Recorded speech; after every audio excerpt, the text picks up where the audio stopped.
segala persoalan, segala pergumulan, segala masalah yang ada saat ini Tuhan, kami percaya penuh bahwa Engkau memberikan jalan keluar bagi kami. Bahkan kami percaya bukan Engkaulah yang memberi masalah kepada kami, Engkaulah yang memberikan jalan keluar, Engkaulah yang mengambil alih masalah-masalah. Segala kebodohan kami, segala kelemahan, segala kejahatan kami, Engkau telah ambil semuanya.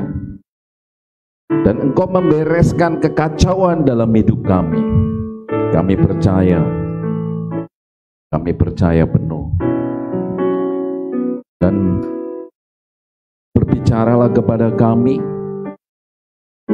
siap untuk menerima isi hati-Mu. Hari ini Engkau menyediakan berkat yang luar biasa bagi kami. Kami terima semua. Hidup kami sudah ada di dalam tangan-Mu Tuhan. Engkaulah yang mengendalikan, Engkaulah yang mengontrol, Engkau memiliki semuanya. Karena itu Engkau pasti membereskan segala masalah dan kekacauan dalam hidup kami. Karena Engkau adalah Bapa yang baik bagi kami, dan kami percaya hari ini kami pun menerima berkat pemberitaan firman Tuhan. Kami percaya, kami siap untuk menerima berkat-Mu. Di dalam nama Yesus, sama-sama katakan, amin. Kita memasuki tema yang baru, tema kehidupan sehari-hari, ya. Yang hari ini adalah Allah memberi, tidak mengambil kembali. Bapak Ibu Saudara, saya mendapatkan tema ini, ya, setelah saya memperhatikan di beberapa grup yang ada di WA saya, ya, karena kemarin itu corona tinggi-tingginya gitu ya, ada begitu banyak korban, hampir setiap hari di WA saya itu ya ada pemakaman orang-orang yang meninggal, dan selalu di situ disebutkan selama jalan ya Tuhan yang memberi, Tuhan yang mengambil. Demikianlah itu perkataan yang banyak saya dengar, ya saya baca, saya lihat. Nah Bapak Ibu Saudara, buat saya, setelah saya melihat, mengalami, ya menikmati berkat sesudah Kristus mati di kayu salib, saya tidak menemukan adanya Tuhan mengambil kembali. Tetapi yang ada adalah Allah memberi, Allah hanya memberi, tidak pernah mengambil kembali. Nah, saya dapatkan ayatnya di dalam ayat ini. Mari kita baca bersama-sama. Ini terjemahan TSIE, ya terjemahan sederhana Indonesia ini. Kalau saudara punya ini, itu sama. Nah, Roma pasal 11 ayat 29. Kita akan baca bersama-sama. 2, 3. Karena kalau Allah memilih dan memberkati orang, Dia tidak pernah mengubah rencananya itu dan mengambil kembali berkatnya itu dari mereka. Amin. Jelas sekali ayat ini. Karena kalau Allah memilih Pak Andi, kalau Allah memilih Ibu Andi Nur, kalau Allah memilih ya Bapak Ibu Saudara semua, dikatakan di sini ya memilih dan memberkati, maka selanjutnya Dia tidak pernah mengubah rencananya atau mengambil kembali berkat yang sudah diberikan kepada saudara. Tidak pernah. Ya, ini perkataan Tuhan, firman Tuhan, sebuah kebenaran. Ya, apa yang Tuhan berikan kepada kita, ya, Tuhan tidak pernah menyesali, apalagi merubah kembali keputusannya. Apa yang sudah diketok palu, ya, sudah diberikan kepada kita, tidak pernah Dia merubah keputusannya, lalu kemudian mengambil kembali. Kalau Bapak Ibu Saudara punya pengalaman sebagai manusia, punya pengalaman seperti ini, ya, sudah mendapatkan pemberian dari seseorang, entah bagaimana kemudian terjadi ya emosi, kemudian itu diambil kembali, itu manusia. Amin. Tetapi Tuhan mengatakan dengan jelas sekali, karena kalau Allah memilih kita, kalau Allah sudah memberkati kita, ya dikatakan Dia tidak pernah mengubah rencananya, dia tidak pernah mengubah keputusannya, bahkan dia tidak pernah mengambil kembali berkatnya itu dari kita. Amin. Dia tidak pernah mengambil kembali. Kita baca lagi ayatnya di sini di Yakobus pasal 1 ayat 17, 2, 3. Setiap pemberian yang baik dan hadiah yang sempurna datangnya dari surga, diturunkan oleh Allah pencipta segala terang di langit. Ialah Allah yang tidak berubah dan tidak pula menyebabkan kegelapan. Bapak Ibu Saudara, karena itu di dalam sini saya beri judul, Allah memberi, ya tidak mengambil kembali. Apapun Bapak Ibu Saudara, apapun namanya. Ini khotbah seri. Habis ini saya sudah mempersiapkan, Tuhan tidak pernah memberikan masalah kepada kita. Tuhan tidak pernah bekerja sama, bahkan menggunakan iblis untuk memberi masalah, apalagi menghancurkan kita. Tidak pernah. Tidak ada niatnya sama sekali. Amin.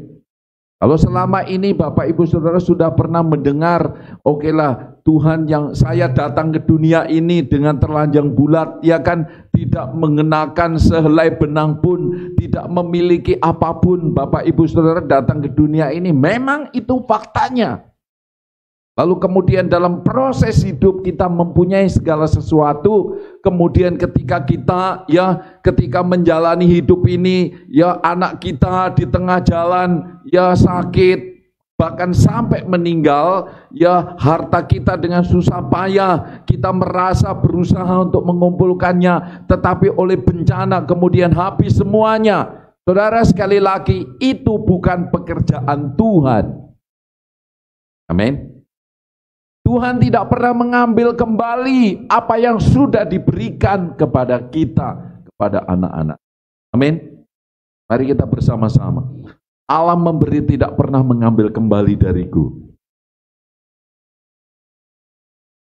Mari bersama-sama. Allah memberi, tidak pernah mengambil kembali. Allah tidak pernah berubah. Amin. Kita lanjutkan Bapak Ibu Saudara. Ya, kita melihat tadi dengan jelas sekali, kedua ayat ini berkata kalau Allah memilih untuk memberkati.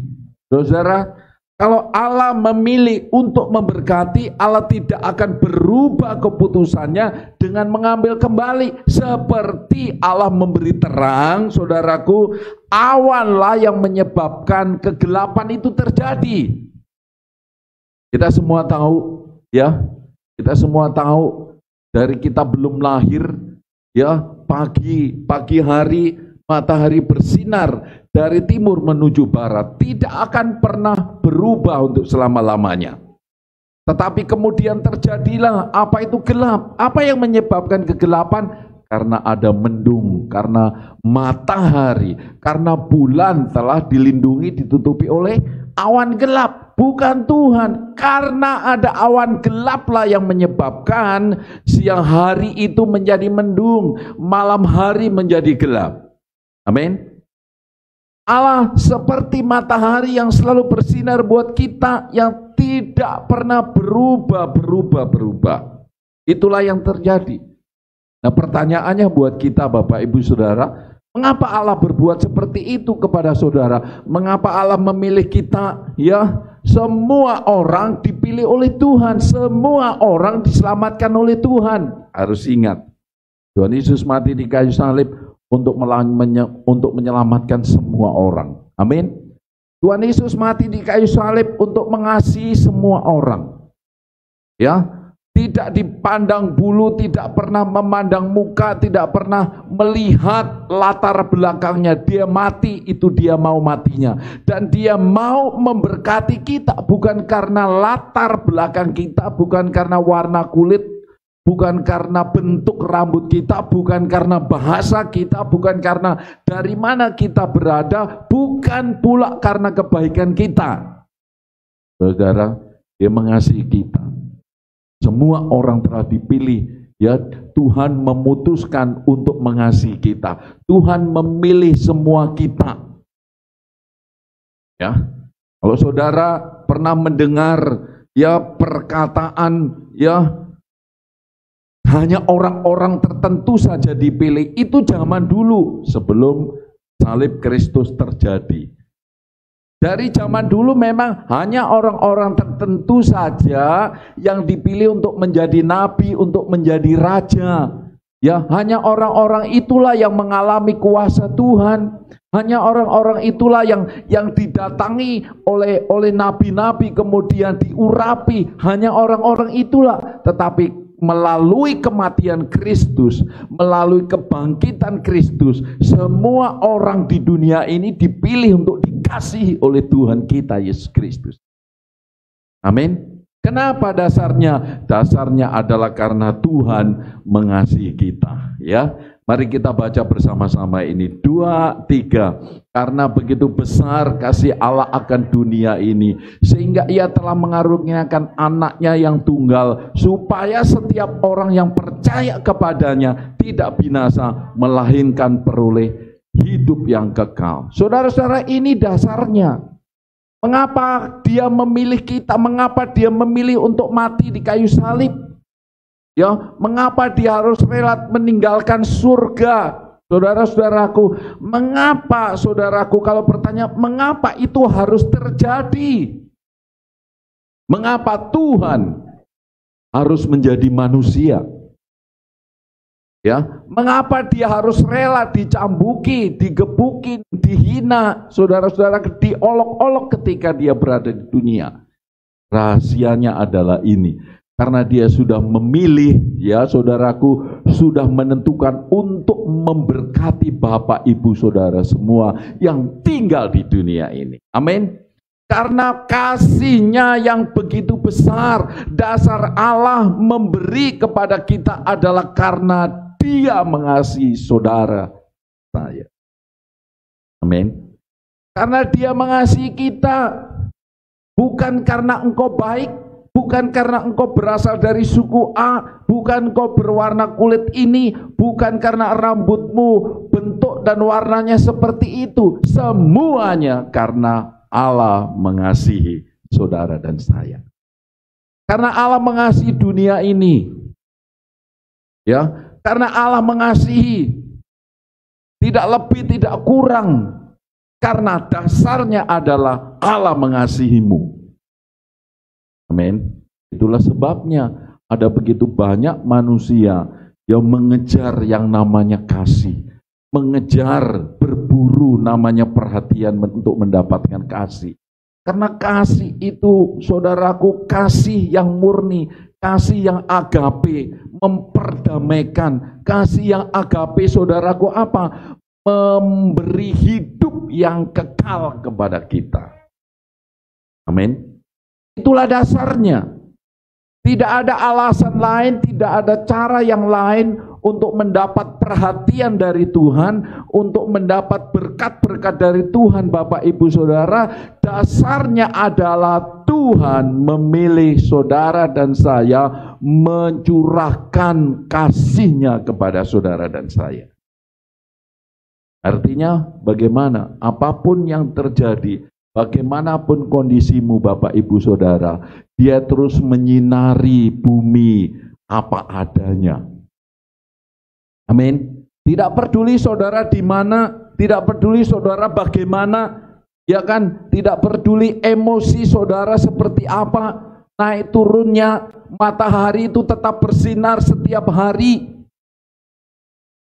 Dan bulan tetap bersinar setiap malam, kecuali apa? Kecuali ada mendung hitam. Tapi bukan Tuhan yang menghalangi, awan hitam itulah yang menghalangi. Amin. Dia tetap mengasihi kita apa adanya. Itulah saudara dasarnya. Mengapa Tuhan mati? Mengapa Tuhan menjadi manusia? Mengapa Tuhan rela untuk dianiaya? Mengapa Tuhan rela untuk diolok-olok? Mengapa Tuhan rela semuanya menderita di dunia ini seperti kita manusia pada umumnya? Dasarnya adalah Dia mengasihimu, mengasihi hidup saudara. Dan supaya Supaya apa Bapak Ibu Saudara dia memberikan kasih-Nya? Supaya kita hidup, supaya kita tidak mati, supaya kita tidak sengsara, supaya kita Saudara hidup berkemenangan. Amin. Itulah dasarnya. Saudara telah dikasihi Tuhan. Kok enak betul? Ya itulah Tuhan kita. Dia memberi, dasarnya memberi, bukan menghukum. Itulah sebabnya ketika dia di dunia ini diperhadapkan dengan penghukuman, diperhadapkan dengan hukum yang lama.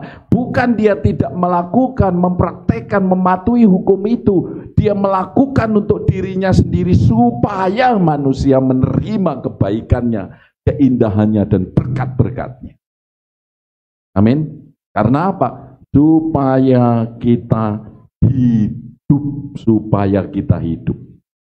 Dengan pemberian kasih Allah, supaya kita hidup, supaya kita tidak binasa, supaya kita mengalami surga, bukan mengalami neraka, bukan mengalami iblis. Amin.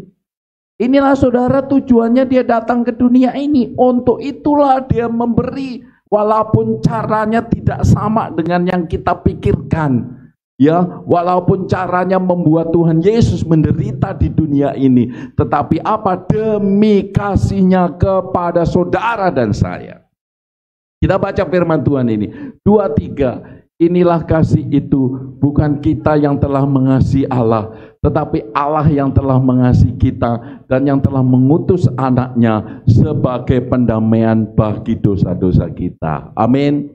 Karena dia mengasihimu. Karena dia memilih dirimu untuk mengasihimu. Karena dia telah memutuskan memilih dirimu untuk memberi hidupnya, untuk memberi surga kepadamu, untuk memberikan segala sesuatu yang disediakan dari semula, segala kebaikannya buat kita semua.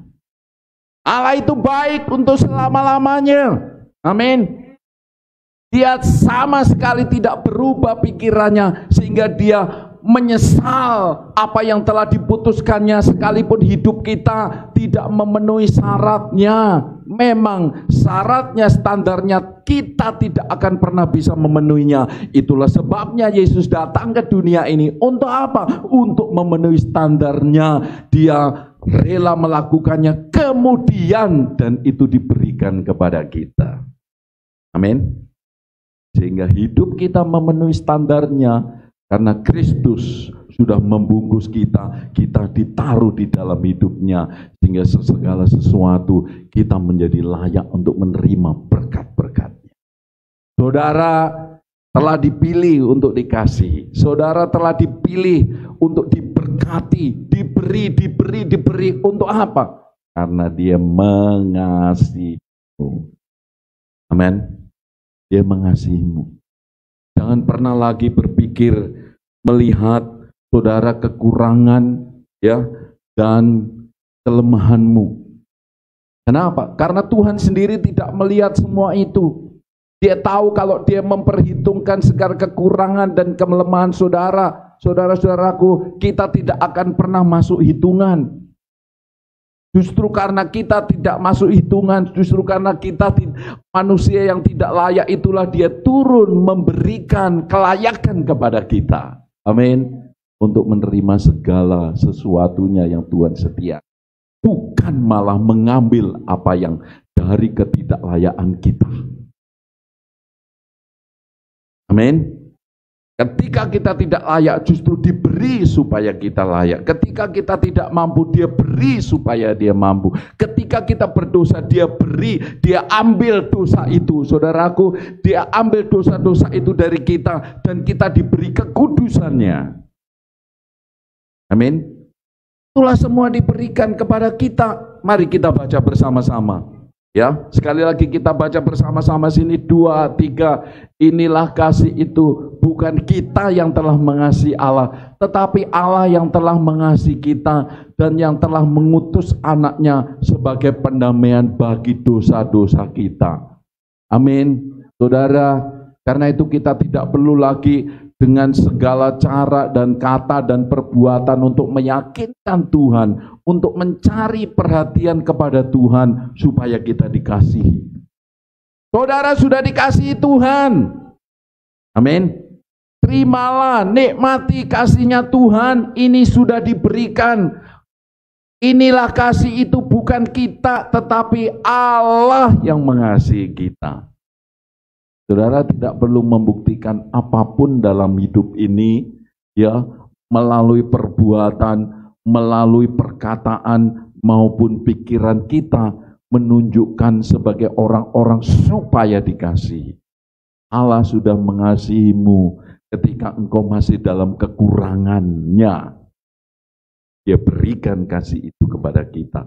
Dengan kasih itulah kita hidup, kita mengasihi, kita memberi kepada dunia ini. Dengan kasih Allah itulah kita bergerak dan hidup untuk mengalirkan kasih Kristus yang diberikan kepada kita. Amin. Kita hidup dengan kasih-Nya, kita bergerak dengan kasih-Nya, kita berpikir dengan kasih-Nya, kasih Tuhan yang sudah diberikan kepada kita. Dan kita menikmati kasih itu yang tanpa batas, tanpa melihat muka kepada kita. Amin. Nah, lalu pertanyaannya Bapak Ibu Saudara, kata siapa? Siapa yang bilang Tuhan memberi, Tuhan mengambil? Siapa yang bilang kalau Tuhan itu mengambil kembali? Saudara, memang tidak mudah ketika seorang ibu menamakan seorang putra di dalam keluarga setelah bertahun-tahun. Memang tidak mudah Bapak Ibu Saudara, seorang pria atau seorang wanita yang setelah sekian lama berjuang membangun hubungan, ya, dan kemudian ketika tiba waktunya bisa menikah, tetapi ternyata di dalam perjalanan hidupnya tiba-tiba si wanita bisa meninggal atau si pria bisa lebih dulu meninggal. Memang tidak mudah. Saudaraku, memang tidak mudah untuk menikmati hidup ini, ya, ketika kita berjuang, merasa berjuang dengan susah payah mengumpulkan sedikit demi sedikit, sesen demi sen, kemudian saudaraku itu lenyap, ditipu oleh orang dan hilang begitu saja harta benda kita. Ketika seperti itu, kebanyakan yang kita dengar, Tuhan telah mengizinkan saya untuk membentuk hidup saya melalui penderitaan ini. Biasanya seperti itu. Tapi hari ini saya mau beritahukan saudara, siapa yang berkata Tuhan itu mengambil? Mari kita baca bersama-sama. Ya, ini dia ayatnya.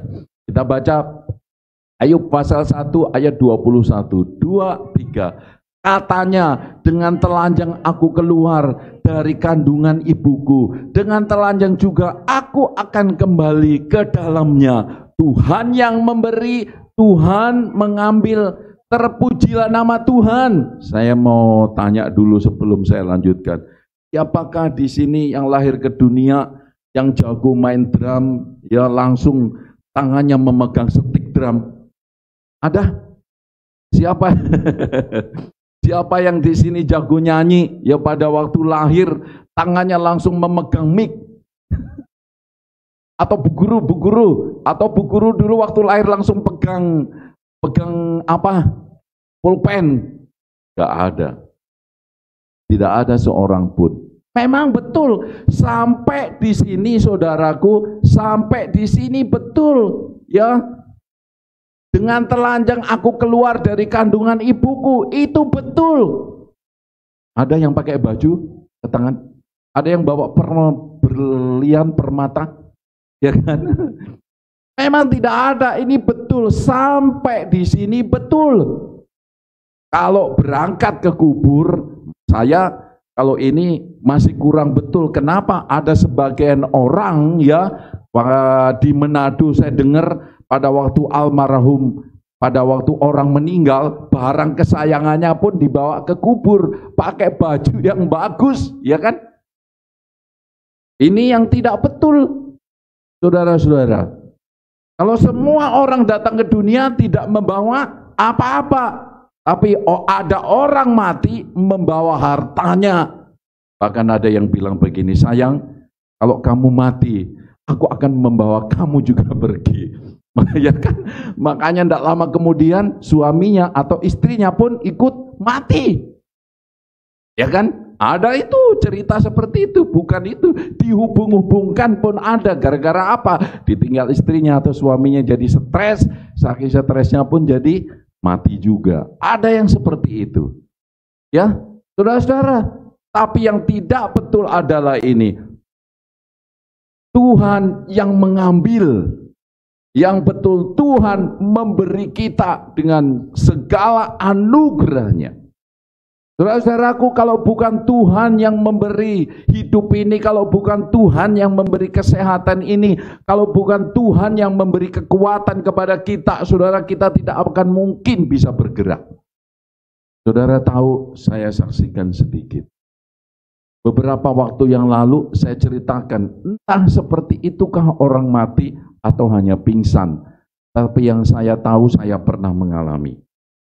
Kalau hari ini saudara masih bernafas, sehat, kuat, punya utang, segera bayar. Kalau karena hari itu datang, saudara nggak bisa menyesali. Kalau hidupmu sekarang masih kurang baik, masih kurang sayang dengan istrimu atau dengan pacarmu, ya perbaiki. Nikmati hubunganmu, nikmati kekasihmu dengan baik, jagalah, lindungilah.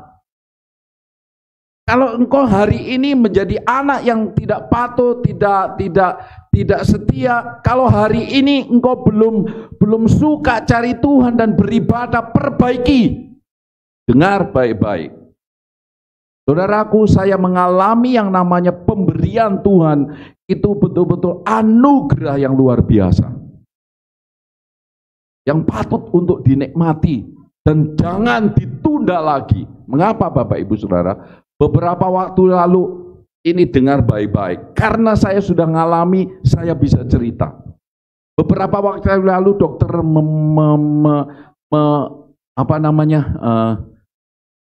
memvonis saya kena tipes. Tipes yang betul-betul ngeri sekali. Ada 1 minggu saya diurus istri saya di rumah, 4 hari di rumah sakit, saudara-saudara.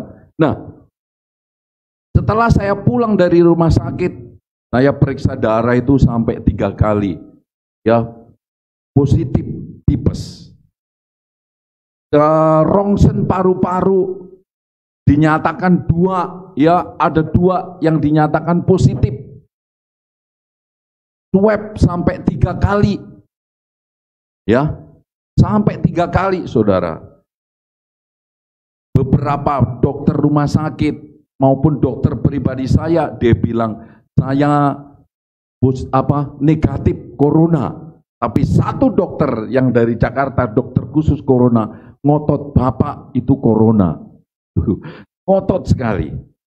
Tapi dokter di sini nggak masalah karena semua orang yang ada di ruangan sini tidak ada yang dinyatakan corona. Terus saya bukan cerita itunya, tapi kengeriannya, kesempatan hidup yang saya terima. Setelah saya pulang dari rumah sakit, 1 hari, 2 hari setelah itu, ya ternyata saya malam itu susah sekali tidur. Kenapa? Karena panas sekali, sakit kepala, saudara, yang mengerikan, yang menyebabkan saya jam segini enak tidur gitu ya. Saya sempat tidak ikut ibadah begini karena menikmati tidur. Kemudian sore gitu, saudara, datang lagi panas yang mengerikan. Lalu kemudian bisa tidur. Setiap malam jam 2, ya mulai dari jam 12, semua pada tidur. Saya nggak bisa tidur karena panas dan sakit kepala. Tapi pagi itu saya bangun, saudara. Saya bangun. Saya biasa, istri saya betul-betul memperhatikan saya dan sangat menyayangi saya, saudara.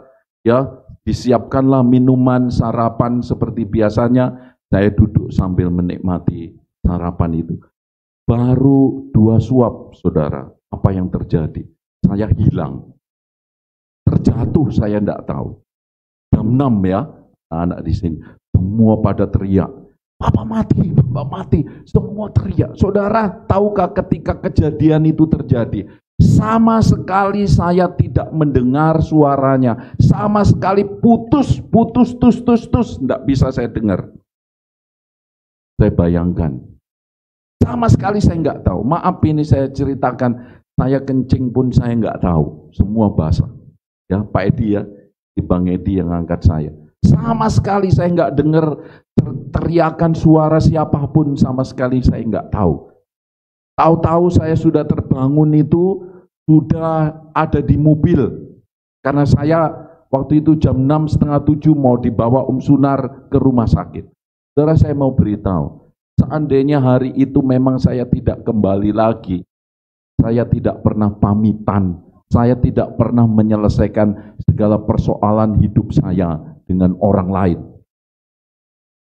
Karena sama sekali tidak tahu, Bapak Ibu Saudara, tidak merasakan, tidak ada komunikasi sama sekali. Tapi puji Tuhan ya, setelah di mobil saya terbangun kembali, sadar kembali. Lalu saya dibawa ke rumah sakit. Di sana saya pun belum bisa berpikir apa-apa. Saya hanya nurut aja, saudara.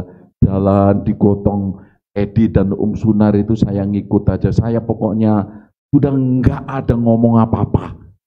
Belum nyambung. Sampai di sana saya dibaringkan, lalu saya ditusuk-tusuk juga, saya enggak rasa apa-apa. Saudara, saya mau beritahu, hari ini kalau ada sesuatu yang harus engkau perbaiki dengan hubungan dengan suamimu atau istrimu, segera. Jangan ditunda, karena ketika hari itu datang, kita tidak punya kesempatan untuk memperbaiki. Kalau ia kembali, kalau enggak. Seperti ini loh saudara, dia bilang, dengan telanjang aku keluar dari kandungan ibuku, dengan telanjang juga aku kembali ke dalamnya. Itu betul. Dengar baik-baik. Saya sudah alami itu. Ada lagi namanya hubungan sama sekali itu tidak ada, saudara. Saya bisa mengatakan puji Tuhan, saya diberi kesempatan dan saya bisa memperbaiki hidup saya. Ya. Karena ini saya diberi kesempatan kembali.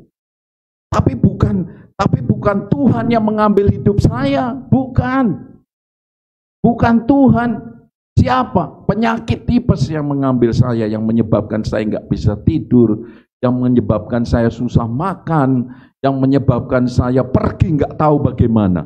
Tipeslah yang mengambil saya, nyawa saya, dari tubuh saya. Tuhan tidak pernah mengambil roh saya dalam diri saya, karena itu sudah diberikan kepada saya. Amin. Rajinlah mencari Tuhan yang benar, Bapak Ibu Saudara. Saya akan beritahukan mengapa si Ayub, kita tidak cerita tentang Ayub, tapi hari ini saya mau tunjukkan Allah tidak pernah mengambil apapun dari dirimu, dari diri kita. Amin. Dia tidak pernah mengambil istrimu atau suamimu lalu diberikan kepada orang lain. Dia tidak akan pernah memberikan sakit penyakit kepadamu. Dia tidak pernah mengambil harta bendamu. Dia tidak pernah mengambil anak-anakmu. Bukan, ya. Bukan Tuhan. Itu cerita.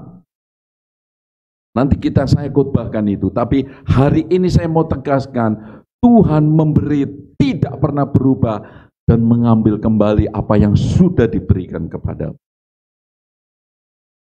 Amin.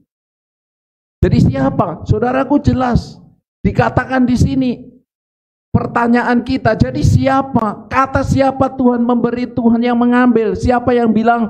Ayub. Saudara, kita baca lagi di sini 2-3. Demi Allah yang hidup, yang telah mengambil hak-hakku, dan yang maha kuasa yang telah membuat jiwaku pahit. Lihat Ayub berkata seperti ini, Tuhan yang mengambil, Tuhanlah yang membuat pahit, Tuhanlah. Jadi saudara perhatikan baik-baik, Kita melihat di sini perkataan Ayub menunjukkan prasangka buruknya kepada Tuhan. Yang Ayub tidak ragu-ragu menyalahkan Tuhan sebagai penyebab masalah hidupnya. Kita lihat di sini kan, demi Allah yang hidup yang telah mengambil, Allah dipersalahkan, Tuhanlah yang dipersalahkan, membuat Ayub sakit hati, membuat Ayub kepahitan. Saudara pernah patah hati? Ditinggal pacar? Saya pernah. Saya bisa cerita. Kenapa? Ternyata bukan saya yang meninggalkan, dialah yang tidak setia, bukan Tuhan. Ingat, kita sudah dipersatukan. Apakah Tuhan menyuruhmu untuk berkhianat terhadap istrimu atau suamimu? Tidak pernah Tuhan membisiki, mengatakan supaya engkau disuruh meninggalkan sang kekasihmu. Tidak ada. Siapa yang berkhianat? Manusialah yang mengkhianati, yang tidak setia. Tuhan tidak membuat kepahitan di dalam jiwa kita. Kitalah yang tidak mengasihi, kitalah tidak setia, bukan Tuhan. Bukan Tuhan yang menaruh kepahitan, kitalah yang kepahitan karena si istri atau suami tidak berlaku kasih. Betul? Bukan Tuhan. Amin. Kalau engkau, saudaraku, tidak kasih terhadap istrimu atau suamimu, otomatis suamimu atau istrimu menjadi kecewa, menjadi kepahitan. Bukan Tuhan yang menaruh. Ya kan? Bukan Tuhan. Ya. Kalau engkau membuat sedih orang tuamu, bukan Tuhan. Engkaulah yang berlaku tidak mengasihi orang tuamu. Demikian juga kalau anak-anakmu berlaku menjadi berubah setia dan tidak mengasihi, orang tualah yang menyakitinya. Amin. Bukan Tuhan. Yang ngomong Tuhan mengambil, yang ngomong Tuhan membuat pahit, itu siapa? Ayub yang berkata, Bapak Ibu Saudara, manusia yang berkata. Ya, Ayub di sini dengan jelas. Ayub, Saudara, ini perkataan Ayub, bukan perkataan Tuhan. Kalau saudara dikecewakan, kalau saudara disakiti, kalau saudara sakit atau kecewa, itu bukan dari Tuhan, tapi dari siapa? Dari dirimu dan orang lain lah, manusia. Bahasanya. Amin. Karena itu berlakulah kasih. Karena kasih sudah diberikan kepada kita. Ya, pada kita. Tapi puji Tuhan, kita lihat selanjutnya Bapak Ibu Saudara. Kita baca apa selanjutnya Ayub. Ya, kita baca ini. Ayub 42. Setelah Ayub dipulihkan, ada kesaksian seperti ini. 2, 3. Firman-Mu, siapakah dia yang menyelubungi keputusan tanpa pengetahuan? Itulah sebabnya tanpa pengertian, lihat, tanpa pengertian aku telah bercerita tentang hal-hal yang sangat ajaib bagiku dan yang hal tidak ku ketahui. Artinya apa? Pada saat Ayub bilang Tuhan yang mengambil, itu ternyata Ayub tanpa pengertian, tanpa pewahyuan. Artinya apa? Ayub tidak tahu apa yang dia katakan. Itu loh. Asal ngomong. Masih ingat kan? Kalau kita tidak mengenal Tuhan, ya bukan asal ngomong, ya seperti itulah yang kita katakan dari apa yang kita tidak ketahui. Nah, itulah yang terjadi pada waktu itu, saudara-saudara. Ayub itu ngomong tanpa pengertian. Aku dulu ngomong itu bahwa Tuhan itu yang mengambil anakku, Tuhanlah yang menimpakan bencana sampai semua anakku itu mati ketimpa rumah, Tuhanlah yang membuat aku sakit dari ujung kepala sampai ujung kaki, Tuhanlah, dia bilang begitu. Tapi semua itu sebenarnya dia tidak tahu apa yang dia katakan. Ya, nah makanya di sini kan dia mengakui ayat 5, hanya dari kata orang saja. Saudara, penting sekali. Makanya penting sekali hadir di setiap pemberitaan, hadir di gereja, saudara, supaya mendengar kebenaran yang sebenarnya, bukan apa kata orang. Sebab kata orang yang salah mengatakannya lalu kita terima, kita pun ikut salah. Makanya ada peribahasa, orang buta menuntun orang buta, Nyampainya kemana? Sama-sama jatuh. Itulah yang dialami oleh Ayub. Karena Ayub sendiri tidak mengerti, teman-temannya tidak mengerti. Nah, orang tidak mengerti tentang Tuhan ngomong ke Ayub, nah itulah jadinya. Lihat ini, lalu kemudian dia bilang gini, hanya dari kata orang saja aku mendengar tentang engkau, tentang Tuhan. Tetapi sekarang mataku sendiri memandang engkau. Artinya apa? Setelah Ayub menyadari, mengalami sendiri, wow, ternyata tokcer, makjos Tuhan kita itu. Ya kan? Kalau dulu kan kita, oh, Tuhan belum memberi aku jodoh-jodoh, ya kan gitu. Oh Tuhan, puji Tuhan, aku dipisahkan dari dia. Yang pisah kau, bukan dia. Ya kan? Puji Tuhan. Kalau aku tidak kecelakaan begini, mungkin aku tidak menjadi, aku mungkin masih suka kebut-kebutan. Yang enggak, yang ngebut engkau hari ini juga engkau bisa ngebut. Tuhan tidak memakai besi untuk mengajar kita. Tuhan mendidik dan mengajar kita itu melalui firman Tuhan. Kita itu enak sekali diajar Tuhan, bukan melalui tongkat, bukan melalui penyakit, bukan melalui hajaran, bukan melalui lindesan. Saudara, bukan. Masa Pak Andi Nur mau mendidik anaknya yang nakal ini supaya duduk diam, dilindes kakinya pakai roda mobil? Ya enggak lah, ya kan? Kan enggak begitu. Itu namanya bapak yang strip. Ya, supaya sadar anakku tidak kemana-mana, kan bilang begitu.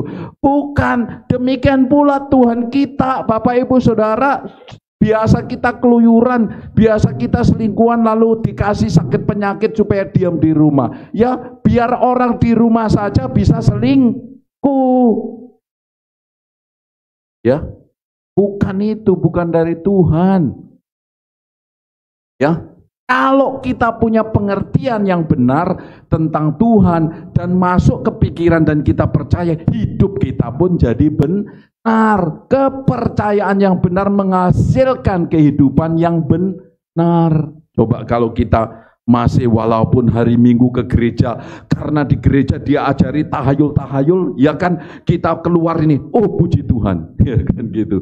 Awan gelap, wah ini rezekiku berkurang kalau awan gelap. Ya enggak lah. Emangnya yang ngasih rezeki itu awan. Nah, itu karena masih percaya tahayul. Saya masih ingat betul dulu saya punya jemaat itu orang seberang tinggal di Balikpapan dulu. Rumahnya itu dulu di Karyango, Somber ya. Oh bukan Karyango, yang Bang Nando ke sana itu. Ada satu keluarga, saudara. Ya jarang sekali ke gereja karena rumahnya di tengah hutan gitu ya, jauh dari gereja. Jadi kadang-kadang saya pergi sama ibu. Jadi pada waktu melahirkan saya sama ibu ke sana. Saudara tahu, anaknya lucu, imut-imut, ya kan? Tinggal di rumahnya itu luas, kebunnya ada macam-macam tanaman buah gitu. Sampai ke sana, saya lihat gitu. Ternyata apa di samping itu? Ada tusuk durinya, landak itu segini-gini, ada di sampingnya. Lalu yang kedua ada bawang merah, bawang putih. Lalu di sampingnya ada sisir, ada macam lu. Ini kok ada gini, nanti anaknya bagaimana? Enggak Pak, ini untuk menguris supaya kuyang tidak datang, katanya. Bayangin, sudah percaya Tuhan tapi masih percaya tahayul. Kuyang itu roh, hantu itu roh, masa takut sama bawang merah? Ya kan? Tapi kenyataannya sampai sekarang di kampung-kampung sekalipun orang Kristen masih menerima tahayul. Masih menerima tahayul. Kenapa? Karena informasi berita yang dia terima adalah tahayul, maka hidupnya menjadikan dia percaya tahayul. Sama dengan ini, dulu tanpa pengertian yang benar, dulu kata orang, dulu tidak tahu kebenaran Tuhan. Saya dulu juga begitu, saudara, ketika saya belum tahu karya salib yang sudah selesai. Saya masih ragu-ragu apakah hidup saya masuk surga. Dulu itu seperti itu. Sehingga menyebabkan hidup saya tidak ada sejahtera dan ketakutan terus-menerus. Kenapa? Karena tidak mengenal Tuhan, hanya mendengar dari orang lain. Amin. Nah saudara, pentingnya kita mendapatkan informasi tentang Tuhan yang benar, sehingga tidak campur aduk. Ya, ada banyak yang seperti itu sampai sekarang, sampai hari ini. Ya, ada banyak. Nah, saudaraku, di JKP ini disampaikan kebenaran ya tentang salib Kristus yang sudah selesai itu seperti apa bagi kita. Allah yang benar tidak pernah mengambil kembali, tidak pernah berubah, emosinya tidak naik turun. Kalau mendung dia berubah, tidak memberkati. Kalau matahari cerah dia bersuka cita untuk memberkati. Nah kalau mendung terus mati kelaparan lah kita ini, ya kan? Tuhan kita tidak berubah-ubah Bapak Ibu Saudara. Dia tetap mengasihimu dengan kasih yang kekal. Dia tetap memelihara anak-anaknya, tidak terpengaruh cuaca atau emosi. Ya, itulah kebenaran Tuhan kita. Itulah kepastian Bapak Ibu Saudara. Karena itu Bapak Ibu Saudara dengarkan baik-baik ya. Saat kita menderita kerugian, kita tidak menyalahkan Tuhan, seolah-olah Tuhan telah merubah hati ya dengan mengambil kembali. Amin. Tapi Tuhan tidak pernah berubah seperti bayangan yang bergeser-geser. Saudara tahu, nah saya jalan sini, bayangan saya ada di situ. Nah saya berjalan ke sini, bayangan saya pun geser-geser. Tuhan tidak seperti itu. Tuhan memberi karena kasih agape kepada kita. Karunia dan panggilan Tuhan Bapak Ibu Saudara dijamin sepenuhnya, tidak pernah dibatalkan. Amin. Tidak pernah dibatalkan, itulah kasih Tuhan. Coba kita sekarang lihat selanjutnya. Kita bertanya kembali seperti ini. Jadi siapa yang mengambil? Tadi kan siapa yang ngomong, ya kan? Kalau saudara mendengar perkataan Tuhan mengambil, itu sumbernya yang pertama siapa? Ayub. Nah pertanyaannya, ada asap, ada api. Siapa apinya? Nah ini saudara kita baca ya, 2-3. Pencuri datang hanya untuk pencuri dan membunuh dan membinasakan. Aku datang supaya mereka mempunyai hidup dan mempunyainya dalam segala kelimpahan. Ingat, Tuhan datang memberi supaya kita memiliki hidup. Nah ini dia, supaya ya aku datang, Yesus mengasihi kita. Lihat ini, supaya mereka mempunyai hidup dan segala kelimpahan. Amin. Ini sama dengan ayat bacaan kita tadi. Tetapi di sini yang kedua, siapa? Ya kan? Tadi kan kata siapa, sumbernya siapa yang ngomong? Ayub. Lalu siapa yang menimbulkan itu sehingga Ayub bisa ngomong? Nah ini dia saudara, siapa? Pencuri. Yang ngambil itu pencuri. Saudara-saudaraku, yang ngambil itu pencuri. Tapi saya mau beritahu saudara, kita tidak perlu bingung tentang ada dua peran ini. Yang pertama pemberi, yaitu Allah. Yang kedua adalah iblis, si pencuri. Penerapannya adalah ini dalam kehidupan kita sehari-hari. Karena dalam hidup ini, dunia ini masih dikuasai oleh iblis. Sekalipun iblis itu sudah dikalahkan saudara. Kuasanya sudah dilucuti dan sudah ditaruh di bawah kaki kita. Iblis posisinya sudah dikalahkan dan posisi kita adalah kemenangan. Tapi faktanya di dalam kehidupan kita, saudara, kita tidak perlu pusing bingung dengan semua peran itu. Kalau kita diberi sesuatu yang baik, maka yang terbaik adalah apa? Bersyukur. Amin. Engkau sudah diberi suami yang model seperti ini, bersyukurlah. Engkau sudah diberi istri yang seperti ini, ya kan? Bersyukurlah. Engkau sudah diberi anak yang seperti ini, bersyukurlah. Amin. Bukan dianiaya, bukan disiksa, dikecewakan dan dikhianati. Ya, kalau hari ini baru engkau yang bisa ibadah mendengar kasih karunia. Bersyukurlah, bersaksilah tentang kasih karunia, tentang Tuhan yang benar terhadap manusia, terhadap suamimu. Sekalipun suamimu atau istrimu seperti itu, Bapak Ibu Saudara, dia tetap mengasihi dia. Amin. Bersyukurlah. Ini hanyalah masalah waktu. Kenapa? Karena tadi seperti Ayub, ya, Ayub menerima informasi yang salah sehingga keyakinannya pun salah. Ketika dia mengalami sendiri, Ayub berubah. Demikian juga istrimu atau suamimu yang belum berubah, sementara keyakinan yang dia terima masih salah. Suatu hari dia akan melihat dan mengalami Tuhan sendiri. Wow, betapa indahnya. Ya, betapa luar biasanya. Amin. Syukurilah. Tetapi jika Anda telah kehilangan, maka jawabannya prakteknya jangan salahkan Tuhan, karena Tuhan tidak pernah berada di balik itu. Tuhan tidak memberi masalah. Nanti saya khotbahkan ini. Tuhan tidak memberi masalah. Ya. Tuhan tidak pernah memberi masalah kepadamu, kepada anak-anaknya. Masa bapak sama anaknya ngasih masalah, kecuali bapaknya yang salah? Nggak mungkin. Pasti memberi yang baik. Amin. Pastilah. Ya, bapak yang baik, dikatakan Alkitab, ketika anaknya minta roti tidak akan memberi batu atau ular. Tuhan pasti memberikan yang terbaik kepada kita. Orang tua yang mengenal, yang sudah mengalami kasih Tuhan, pasti memberikan yang terbaik kepada istri dan anaknya, kepada suami dan anaknya. Amin. Karena dia tahu bersyukur, karena Tuhan yang memberi dia menjadi alat Tuhan.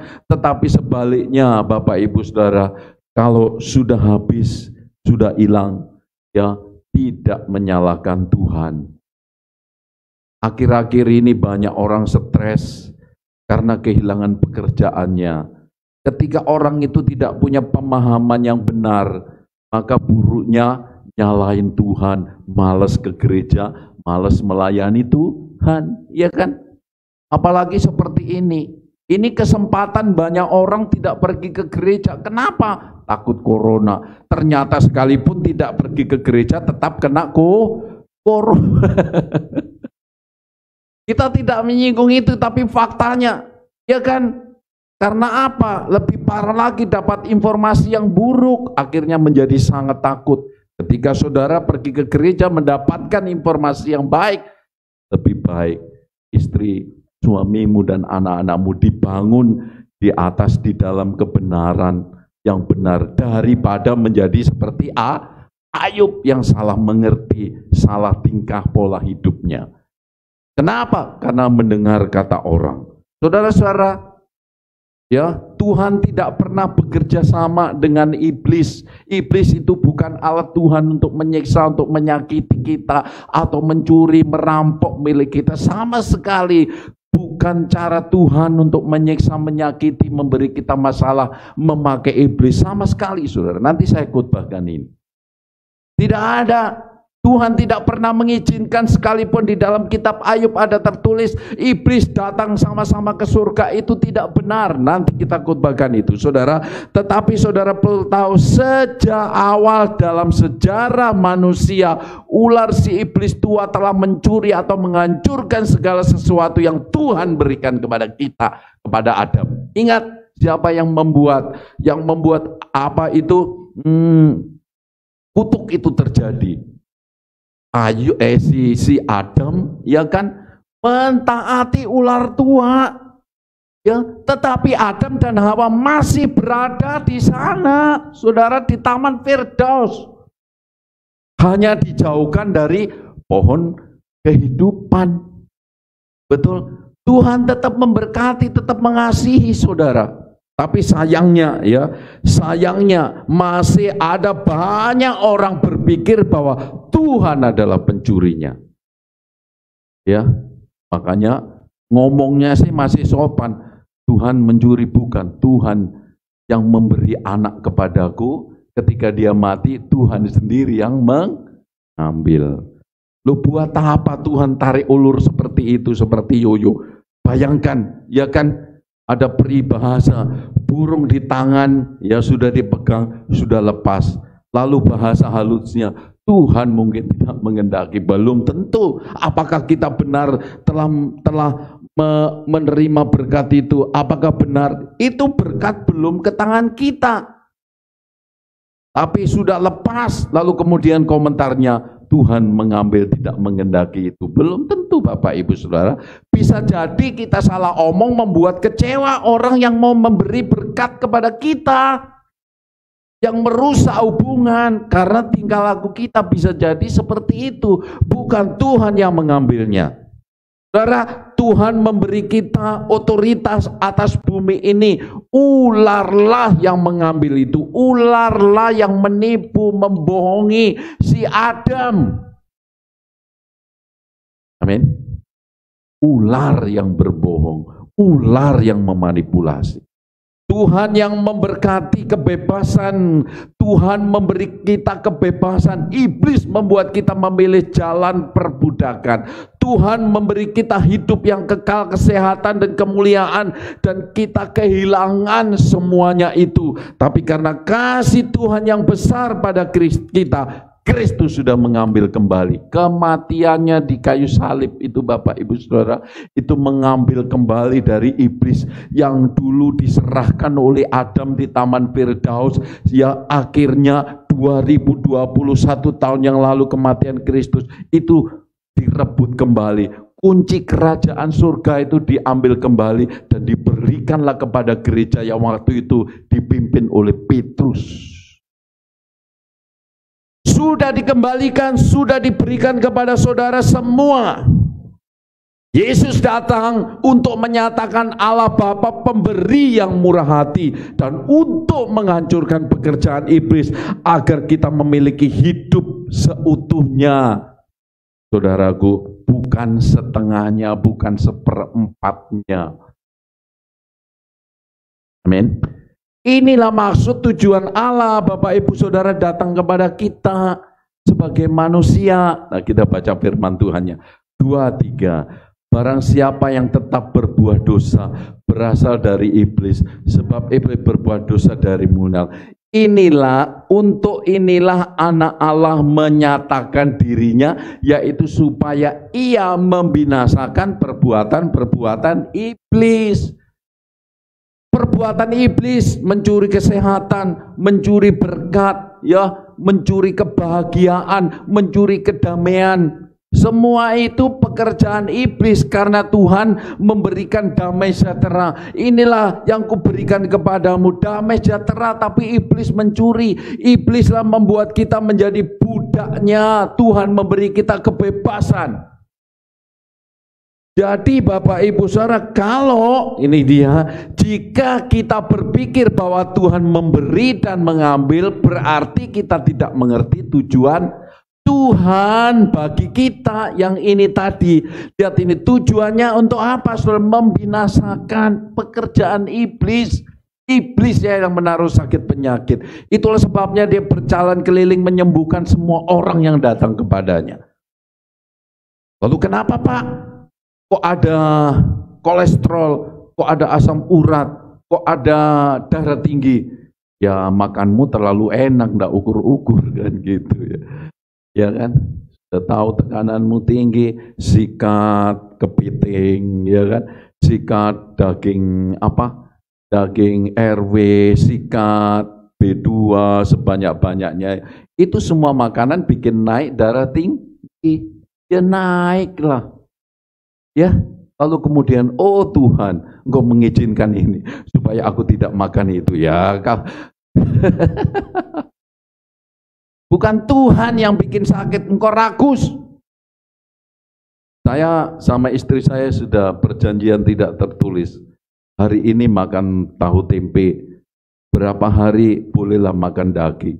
Tapi saya lebih senang makan ikan. Itu pun saya juga batasi, diukur-ukur. Sebab saya sudah ngalamin tidak enaknya. Bukan Tuhan yang memberi saya sakit penyakit supaya beristirahat. Bukan, sayalah yang tidak mengatur diri saya. mengenai makanan yang menimbulkan sakit penyakit. Ya, saudara, lihat ini. Kita harus mengerti Bapak Ibu Saudara, jika Anda berpikir Tuhan memberi dan mengambil, sama saja tidak percaya kasih karunia. Kenapa? Di dalam Tuhan Yesus, hidup kita tidak seperti roda berputar. Sampai hari ini pun saya dengar begini, ya, nasib orang sekarang kita sehat, besok akan sakit. Tuh lihat, hari ini aja kau sehat, lihat besok, ya kan, kau pasti sakit. Ada juga sekarang ya makmur hari ini, lihat aja kemiskinan itu sudah di depan menunggu dia. Kan sering kita dengar begitu, saudara. Ini bukan kasih karunia. Kasih karunia tidak pernah turun, Bapak Ibu Saudara, tidak pernah naik turun seperti yoyo. Dia bertambah-tambah, dia melimpah-limpah yang dari Tuhan. Kepercayaan kita lah, informasi yang kita terima lah yang menyebabkan kita mempunyai kepercayaan yang salah kepada Tuhan.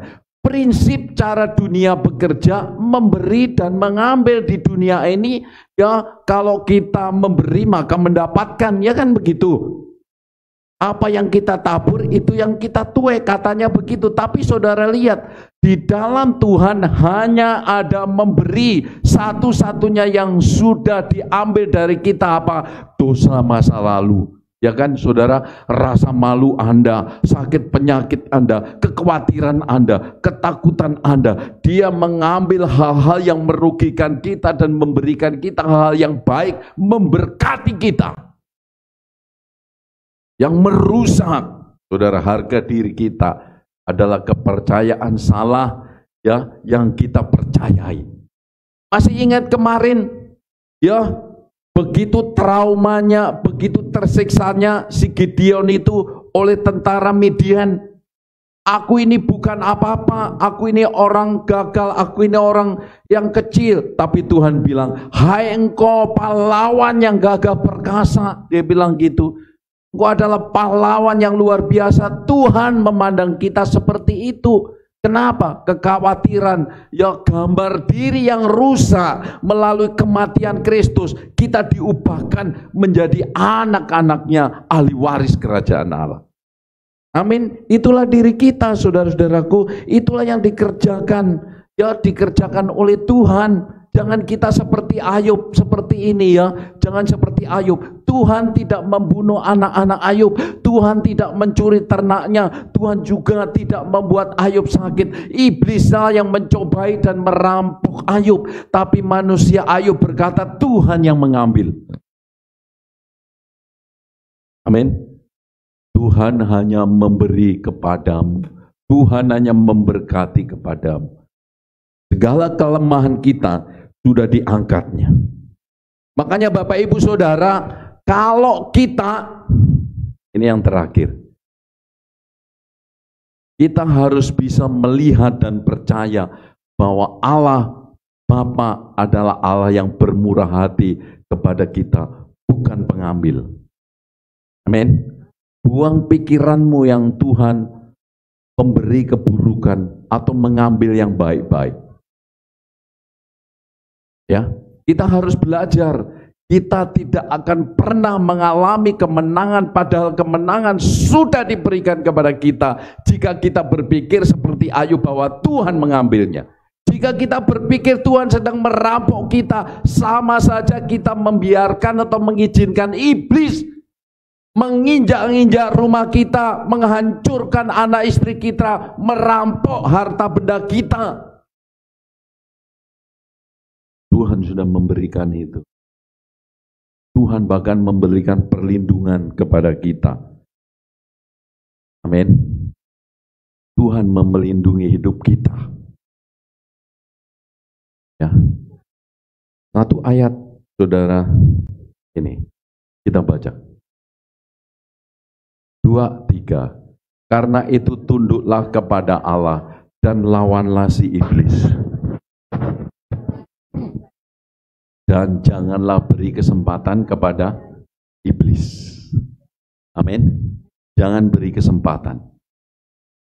Rasul Yakobus, Rasul Paulus menyuruh kita tidak memberi kesempatan, bahkan bertindak tegas mengusir Saudara-saudara, Tuhan sudah memberikan kemenangan kepada kita. Jangan beri kesempatan lagi kepada pikiran yang negatif, ketidakpercayaan, ya, yang salah mengerti kepada Tuhan. Dia tidak pernah mengambil bahkan memberikan hal yang negatif atau mengambil kembali berkat-berkat yang kau berikan, yang sudah diberikan Tuhan kepada kita. Jangan beri kesempatan pada fitnah iblis sambil melaburi tubuh Anda dengan abu, sambil mengorek-ngorek luka yang ada dengan kaca beling seperti Ayub, malah memperparah lukamu. Sementara itu Tuhan sedang mengulurkan pemberian darah bilurnya untuk menyembuhkan orang yang sakit. Tuhan sedang berdiri di depan hatimu, Bapak Ibu Saudara, untuk makan satu hidangan denganmu, menikmati berkat-berkatnya. Dia mau memulihkan hidupmu, mau memberkatimu. Amin. Mari kita bangkit berdiri. Haleluya. Mari tolong para tim musik